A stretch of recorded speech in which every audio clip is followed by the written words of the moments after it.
अर्थस्य मोचकः। अगर तुम्हारे में इतनी सामर्थ्य नहीं है कि तुम घर परिवार सब कुछ त्याग करके परम वीतराग होकर भगवान में चित्त जोड़कर जीवन को भगवदानंद में डुबो दिया, सबसे बड़ी बात है सप्तज हरिभज। ऐसी सबकी सामर्थ्य नहीं होती, कोई विशेष कृपा पात्र होता है, सब बंधन तोड़ाकर भाग पड़ता है भगवान की तरफ। फिर क्या करे?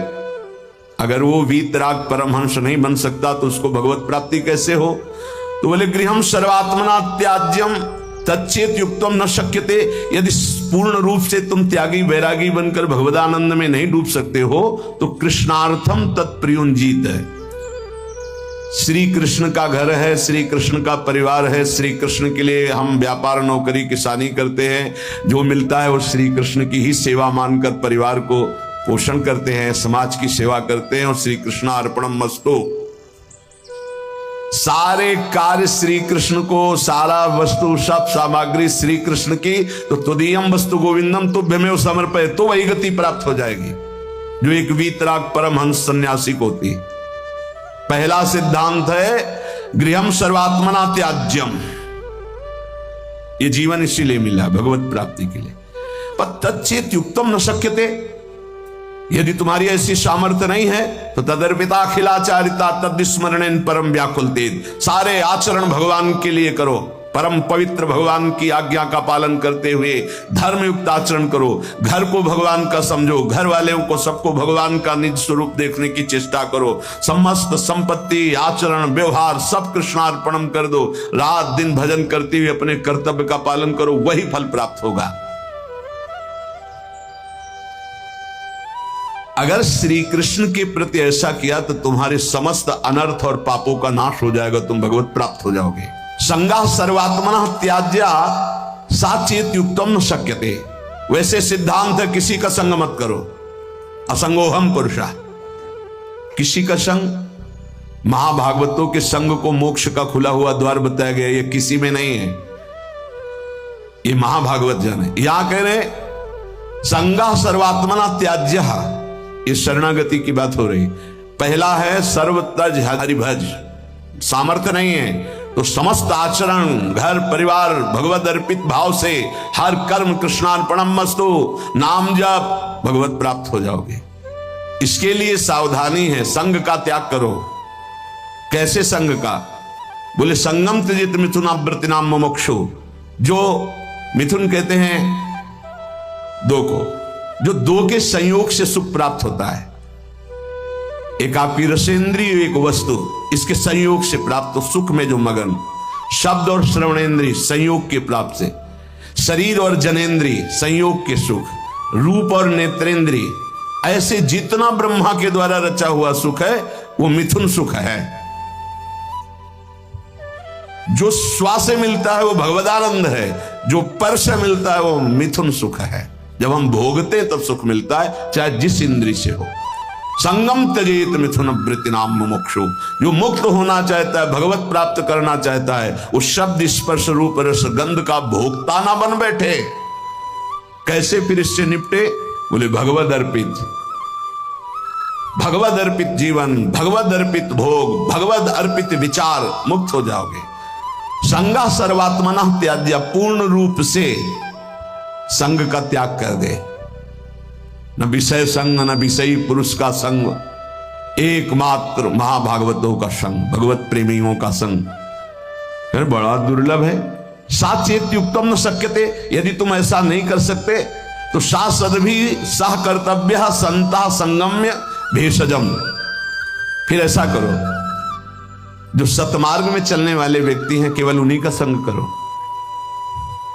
जिनके पास बैठने से भगवत चर्चा होती है, नाम जप की बात होती है, भगवत कीर्तन, भगवत गुणानुवाद सुनने को मिलता है, बोधयंता परस्परम, ऐसा संग करो। चाहे स्त्री पुरुष घर गृहस्थी कोई भी हो, जिसके पास बैठने से भगवत चर्चा होती है, भगवत नाम, ऐसे लोगों का संग करो। शाश्वत भी सा कर्तव्य, यही कर्तव्य है कि जो सद आचरण करने वाले लोग हैं उनका। पहली बात तो संगम सर्वात्मना त्याज्य, पर ऐसा करना बड़ा कठिन।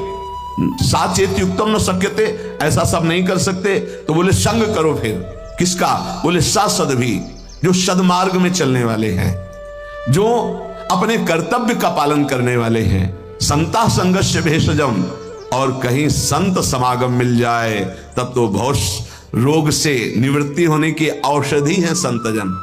संत समागम मिला मानो संस्कृति के चक्र का अंत हो गया। बड़े भाग पाई सतसंगा, विनय प्रयास होई भवभंगा। भार्यादिरनुकूलश्चेत् कारयेत् भगवत् क्रियाः, उदासीने स्वयं कुर्यात् प्रतिकूले गृहं त्यजेत्, तत्यागे दूषणं नास्ति यतो विष्णु परांगमुखः।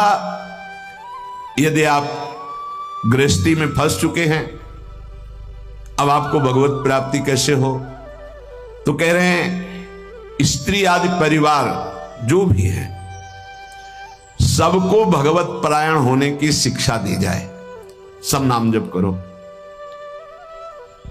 हमसे अगर तुम अपनापन रखते हो तो 10 मिनट ही सही, पर तुम नाम जप करो। भगवत प्राप्ति के लिए कैसे घर का माहौल होना चाहिए ये बता रहे हैं। भार्यादि अनुकूलस, पत्नी को अनुकूल बनाओ। अनुकूल बनाने का मतलब उसको शासन के द्वारा अनुकूल नहीं बनाया जाता, किसी को प्रेम के द्वारा अनुकूल। प्रेम की भाषा बिना पढ़े लिखे लोग भी जानते हैं, पशु भी जानता है। छोटा बच्चा है, दुलार करो, प्रेम से ऐसे पुचकारो, किलकारियां मानने लगेगा। अभी उसको कोई ज्ञान नहीं, लेकिन प्रेम की भाषा वो भी जानता है। फिर वो तो अर्धांगिनी पत्नी है। लोगों के हृदय में पता नहीं क्या धारणा बैठ गई है।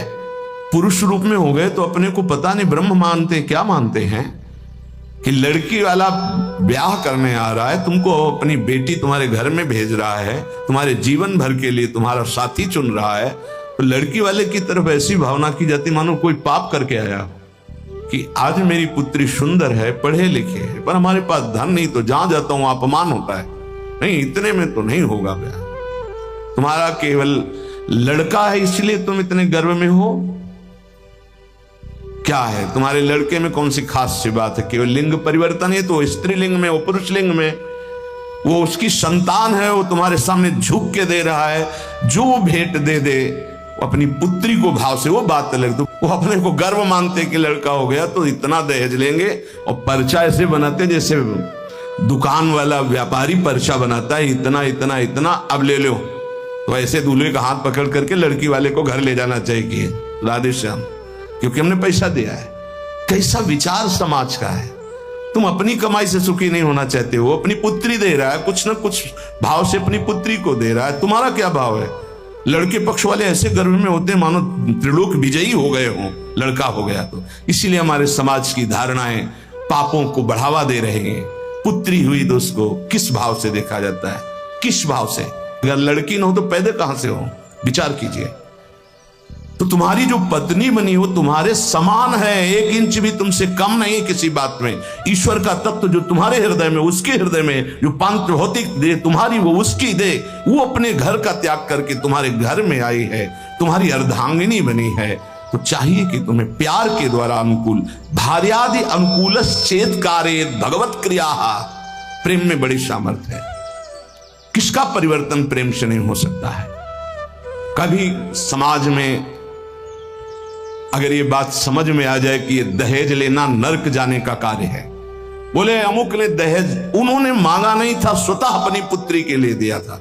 किसी को भी अगर हमारे व्यवहार में पुत्री के साथ बहुत सी सामग्री उत्साह के साथ देने का भाव तो उनके पास है और उन्होंने दिया अपनी पुत्री को, तो आपने मांगा तो नहीं, वर पक्ष ने मांगा तो नहीं, आज बेचा जाता है। कैसी समाज की दुर्व्यवस्था है। ना सत्संग सुनते हैं, ना शास्त्र समझते हैं। तो बच्चियों के प्रति कितना निकृष्ट भाव आ गया कि एक गरीब आदमी की यदि लड़की पैदा होती तो माथे पे हाथ रख करके सोचता है कि मेरा दुर्भाग्य। कोसते हैं कि तूने लड़की क्यों पैदा की। अरे अगर हमारी मां नहीं होती तो हम कहां से प्रकट हो जाते? वो मां है, वो दैवी शक्ति है जो प्रकट हुई है। कैसी बुद्धि भ्रष्ट होती चली जा रही लोगों की कि बेटी के शब्द से उनको एक असौभाग्य लगता है कि अरे बेटा थाली बजाओ, चाहे वो पादुका से मार के घर से बाहर कर दे, बुढ़ापे में बेटी ही काम आएगी। फिर चलो पापा हमारे यहाँ, बूढ़े पिता के लिए बेटी तैयार है। प्राण देने के। आज बेटियों के प्रति भाव यहां शास्त्र आज्ञा कर रहा है, भार्यानुकूलश्च, वो तुम्हारी अर्धांगिनी, तुम उसके साथ ऐसा कोई व्यवहार मत करो जो तुम्हारे को कभी अनुकूलता की वजह प्रतिकूलता में आ जाए। और आप ध्यान रखना, ब्रह्मा जी बहुत चतुर हैं। जब देखा कि बेटियों की ऐसी अल्ट्रासाउंड करा लिया, ये देख लिया, वो देख लिया, ऐसा भाव, तो काम ऐसी कि तुम हटा ही नहीं सकते हो। आगे की समझ गए होगे चर्चा। इस बात को समझो, तुम पाप करोगे तुम्हें भुगाने के लिए उसी जीवात्मा को भेजा जाएगा और ऐसे रूप में भेजा जाएगा कि तुम्हारा कुछ बस नहीं चलेगा।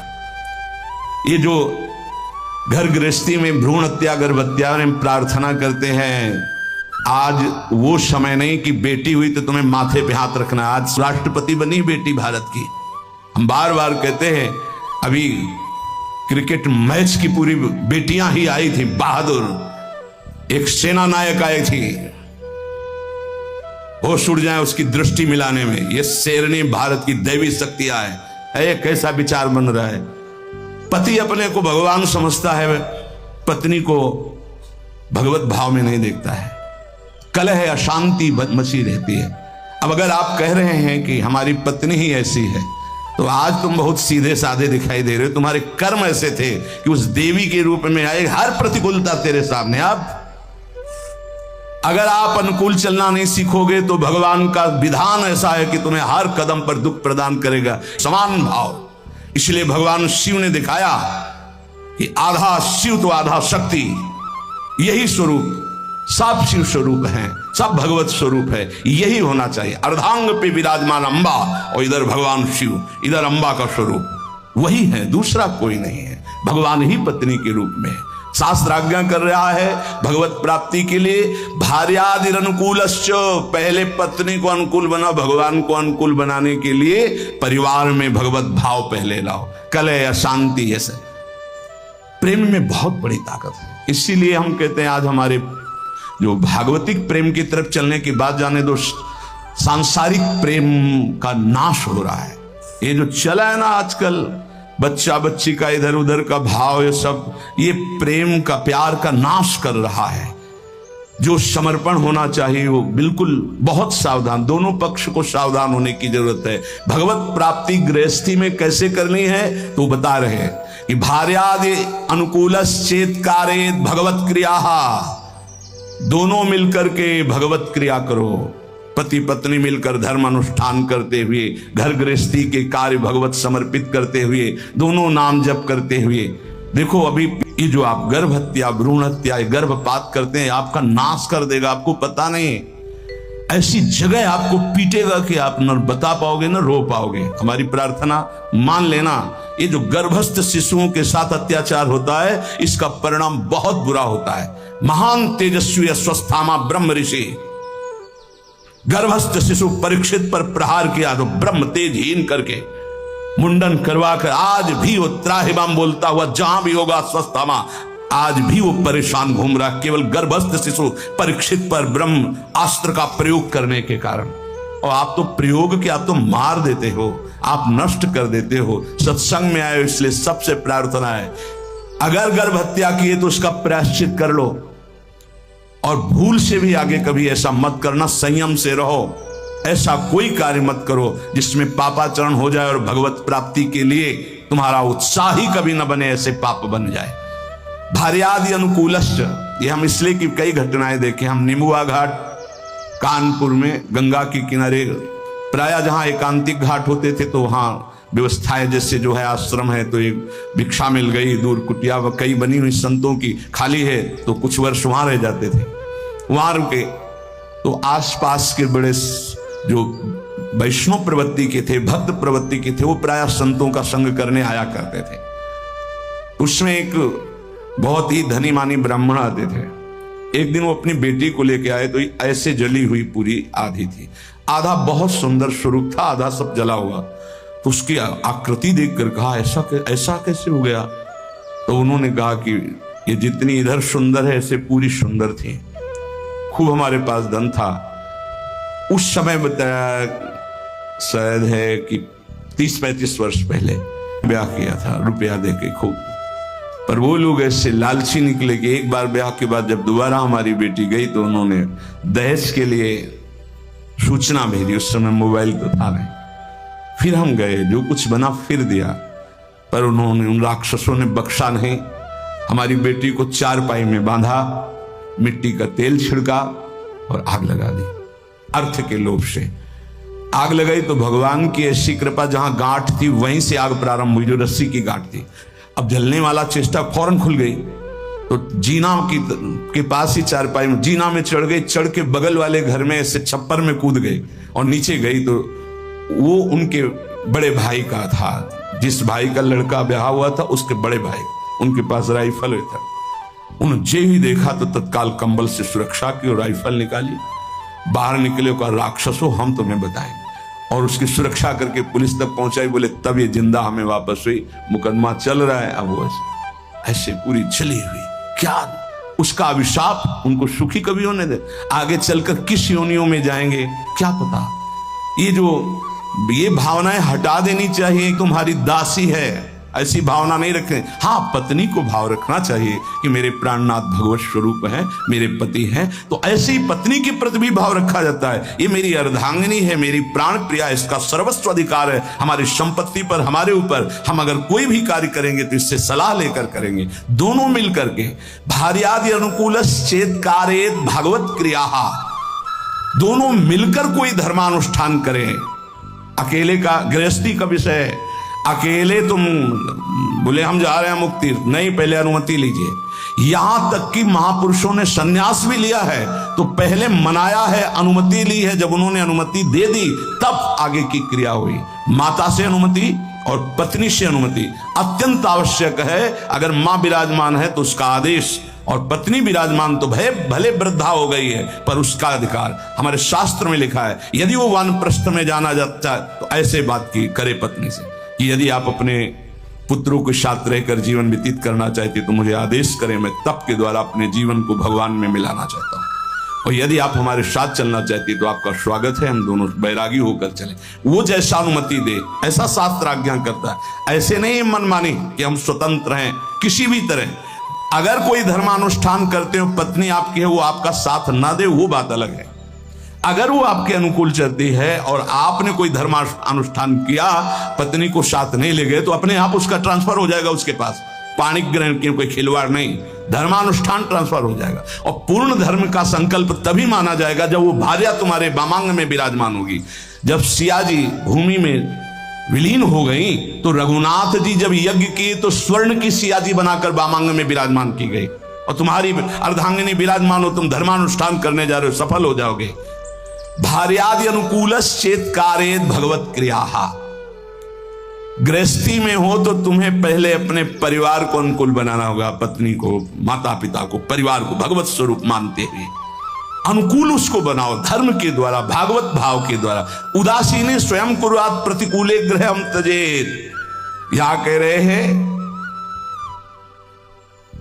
उनकी आज्ञा से सेवादि के द्वारा राजी करके फिर भजन की प्रवृत्ति बढ़ावे। पहले पत्नी को अनुकूल करे, परिवार को अनुकूल, जो भगवत प्राप्ति का रास्ता है। ऐसा नहीं जैसे एक दो लोग आए कि अब हम तो नहीं, दोनों राजी तो राजी, नहीं तो धर्म से चलो जैसी धर्म आज्ञा करती। पाणिक ग्रहण के समय ये श्रुतियां, ये शास्त्र जो साक्षी बनाए गए थे वो पति पत्नी के भाव से बनाए गए थे। वो तुम्हारी इच्छा नहीं, लेकिन उसकी भावना की पूर्ति के लिए आपको गृहस्थ धर्म स्वीकार करना चाहिए। अगर भगवत भाव के विरुद्ध और बहुत ही कुटिल स्वभाव है तो देखो यहां शास्त्र आज्ञा कर रहा है, एकदम विरुद्ध, धर्म विरुद्ध, भगवत भाव विरुद्ध, बिल्कुल कुटिल व्यवहार, तो फिर बात अलग है कि अब वो धर्म में साथ नहीं दे रही तो आप धर्म करो। फिर भी पाणिक ग्रहण किया तो धर्म का हिस्सा उसके समीप जाएगा, उसका कल्याण होगा। ऐसे कोई खिलवाड़ नहीं पाणिक ग्रहण करना। जो परांगमुख, भगवत परांगमुख, भगवत विमुख है, वो कोई भी हो, फिर तो जाके प्रिय, ये सिद्धांत तब लागू, जाके प्रिय न राम वैदेही तजे ताहि कोटि वैरीशम जद्यप परम शनेहि। अनुकूलस्य संकल्पाः प्रतिकूल विसर्जनम रक्षस्यतीति विश्वासो भरतत्वे वर्णे यथा आत्मनैवेद्य कार्पण्ये षड्विधा शरणागते है। अब शरणागति का स्वरूप समझिए। प्रभु के अनुकूल सदैव चलना, इस शरणागति का संकल्प कर लेना चाहिए। जो गीता में, भागवत में जो गुरुजनों ने, संतों ने आदेश किया है वो प्रभु के अनुकूल है। श्री कृष्ण अनुकूलेन प्रतिकूलस्य विसर्जनम। भगवान के, गुरु के, संतों के वाक्यों के प्रतिकूल कभी न चलना। अनुकूलस्य संकल्पाहा, ये जीवन भर के लिए संकल्प लिया जाए अपने लोग मिलकर कि प्राण चाहे चले जाएं, धर्म के विरुद्ध आचरण नहीं करेंगे। प्रतिकूलस्य विसर्जनम, प्रतिकूल आचरण कभी हम प्रभु के नहीं करेंगे, प्रतिकूल आचरण नहीं करेंगे। भूल न दें कुमारग पाऊं। और रक्षिष्यति विश्वासो, मेरे भगवान मेरी रक्षा करेंगे, पक्का विश्वास बना लो। शरणागति की तरफ कदम बढ़ाने के लिए ये पक्का विश्वास बना लो, भगवान मेरी रक्षा। कई जगह ऐसी देखा है। एक जगह हम फूल चयन कर रहे थे प्रभु के लिए। अब चित्तवृत्ति प्रयाजों में फूलों को देख, ये फूल ऐसा, और कदम आगे बढ़ रहे थे और वो वाकूफ था। जैसे किसी ने हमको ऐसे रोक दिया, अचानक दृष्टि ऐसे रुका, जैसे मानो कोई धक्का मारो, तो एकदम ऐसे अगला कदम जो गिरने वाला था वो एक एक कदम पे प्रभु, एक एक कदम पे, पूरे जीवन की बात करें, एक एक कदम पे प्रभु ने रक्षा की, प्रभु ने ही रक्षा की। तो रक्षिष्यति विश्वासो, दृढ़ विश्वास करो, जिनकी तुम शरण में हो तुम्हारे को हर समय देख रहे, तुम्हारी रक्षा करेंगे। कभी अगर ऐसी घटना दिखाई दे कि भगवान ने भक्त की रक्षा नहीं की, तो पहली बात है कि बाहरी आडंबर है, भक्ति में विश्वास निष्ठा नहीं है। पहली बात मान लीजिए। बाहर से कभी कभी इतना लुभावना स्वरूप होता है कि हनुमान जी जैसे परम ज्ञानी भी लुभायमान हो जाते हैं। जिस समय वो राम राम का कीर्तन कर रहा था, संत भेष था, पर्णकुटी थी, सरोवर था, बिल्कुल फिट ऐसा लग रहा था, जन्म जन्मांतरों से ऋषि ही है, वो है कालनेमी राक्षस था ना। हनुमान जी जैसे परम ज्ञानी प्रभावित हुए कि नहीं हुए? जाके प्रणाम किया, बोले मैं बैठे बैठे देख रहा हूं, अब रावण का पार्षद, उसको पता है युद्ध हो रहा है। बोले राम रावण युद्ध हो रहा है। महाराज मुझे पता है आप संजीवनी बूटी लेने जा रहे हैं। अरे महाराज आप तो त्रिकालज्ञ गए। बोले हाँ तुमको भी त्रिकालज्ञ बना सकता हूं। महाराज आदेश करो। वो नहा के आओ, गुरु मंत्र दे रहे हैं। बिल्कुल भोले भगत की तरह हनुमान जी महाराज है। स्नान करने गए तो रघुनाथ जी ने प्रेरणा करी मकरी को। जब पकड़ा हनुमान जी को, हनुमान जी ने मुष्टिका का प्रहार किया तो देवी की रूप, अप्सरा के रूप में प्रकट हुई और कहा यह राक्षस है, भगत नहीं है। अच्छा, बोले कालनेमी राक्षस है, केवल आपको भगवान की सेवा से विमुख करना चाहता है, क्योंकि ये किसी भी तरह रात व्यतीत हो जाए ऐसा। बोले ऐसी सोच को तो हम तत्काल नष्ट करते हैं। हनुमान जी के बोले आओ गुरु मंत्र ले। बोले नहीं, पहले गुरु दक्षिणा ले आप। पूछ में लपेटा, गुरु दक्षिणा दी, जय श्री राम। देर नहीं लगी, पहुंच गए द्रोणागिरी पर्वत। तो कभी कभी ऐसा होता है कि हम जैसे देख रहे हैं तो वैसा नहीं होता। दूसरी बात, कभी कभी ऐसा होता है कि किसी भगवत प्राप्त महात्मा के ऊपर भी ऐसी घटनाएं देखी गई, उनका अंतिम निर्णय ऐसा ही भगवान ने पहले से निश्चय कर रखा है। तीसरी बात होती है कि कभी कभी हम भक्त को गिरते हुए देखते हैं, भ्रष्ट होते होते, तो कीन हो इस कबहू अभिमाना, सो खोवंचा कृपा निधाना। नहीं तो दृढ़ विश्वास रखो, रक्षिष्यति विश्वासो, दृढ़ विश्वास, भगवान तुम्हारी रक्षा करेंगे, पक्का रक्षा करेंगे। कई जगह ऐसे जीवन में भक्तों के आते जहां भगवान स्वयं रक्षा करते थे, स्वयं देखा बिल्कुल कि साक्षात भगवान ही है। नहीं इस समय कैसे हो सकता था? कई ऐसे हजारों घटनाएं। और भर्तृत्व वर्णेय था, जैसे स्वामी सेवक को, जैसे अर्धांगिनी को धर्मज्ञ पति सदैव पोषण करता है, ऐसे उदाहरण कैसे बन सकता है भगवान के लिए? कोई प्राकृतिक उदाहरण है। भगवान सदैव अपने भक्त का स्वयं भरण पोषण करते हैं। योगक्षेमम भाम्यम, स्वयं। एक बार इसी श्लोक पर किसी को संशय हुआ, बड़े विद्वान थे, कि अनन्यश्चिंतेन्तो माम ये जनाः परिपासते तेषां नित्याभियुक्तानां योगक्षेमं वहाम्यहम्। जो मेरा अनन्य चिंतन करता है उसके योगक्षेम का वहन मैं करता हूं। तो बोले कभी ऐसा नहीं, भगवान को चाहिए था कि कराम्यहम्, मैं करवा देता हूं व्यवस्था। वहाम्यहम् क्या स्वयं आते हैं? तो उन्होंने ऐसे काट करके गीता के शब्द को लिखा कराम्यहम्, लिखा योगक्षेमं वहाम्यहम्, उन्होंने लिखा कराम्यहम्। अब जो विघ्न शुरू हुआ, कई दिन भारी वर्षा, ना भोजन, ना कोई जजमान, ना कोई, हर अव्यवस्था ही अव्यवस्था, त्राहिमाम मच गया। स्वयं भगवान श्याम सुंदर भोजन की सामग्री सब लेकर के आए। जब वो घर पे नहीं थे, गए हुए थे, देखा बड़ा सुंदर बालक और यहां से खून निकल रहा है, रक्त निकल रहा है। तो उन्होंने कहा कि बेटा ये कैसे? उनकी पत्नी ने कहा। तो उन्होंने कहा मां, ये जो विद्वान ब्राह्मण तुम्हारे पति हैं उन्होंने चाकू से हमें काट दिया है। ऐसे निर्दयी कैसे हो सकते हैं? तुम किनके बेटे हो, कौन हो? बोले मत जानो, मैं आपको भी और आपके पंडित जी को भी बहुत प्यार करता हूं। ये लो सामग्री, कई दिनों के लिए ऐसी सामग्री, और ये लो रत्न रख दिया, इन्हीं से खूब खाते पीते रहना। उनको बता देना कि ऐसे अपराध ना किया करें। जब पंडित जी लौट के आए तो उनके अर्धांगिनी, तुम इतने निर्दयी हो गए हो, तुमने इतने सुंदर सुकोमल बालक के भाल पर चाकू मार दी, तो पागल हो, पागलों जैसी बात कर। बोले विश्वास करो, देखो ये सामग्री रत्न आदि वो रख गए हैं। और 9 किशोर बालक था, 14 वर्ष का, और वो कह रहा था पंडित जी ने। तो उनको, ओहो, मैंने गीता जी के एक शब्द को काटा था, वहाम्यहम्। ओ प्रभु मुझे क्षमा करो, मुझे पता नहीं था, हम तो शब्द समझ रहे थे। गीता जी तो साक्षात आपका अंग है, वांग्मय स्वरूप है, और आज मुझे पता चल गया कि आप वहाम्यहम् स्वयं करते हैं, कराम्यहम् किसी को भेजते नहीं, स्वयं आते हैं। हम पहचान नहीं पाते, श्री कृष्ण स्वरूप में आते हैं।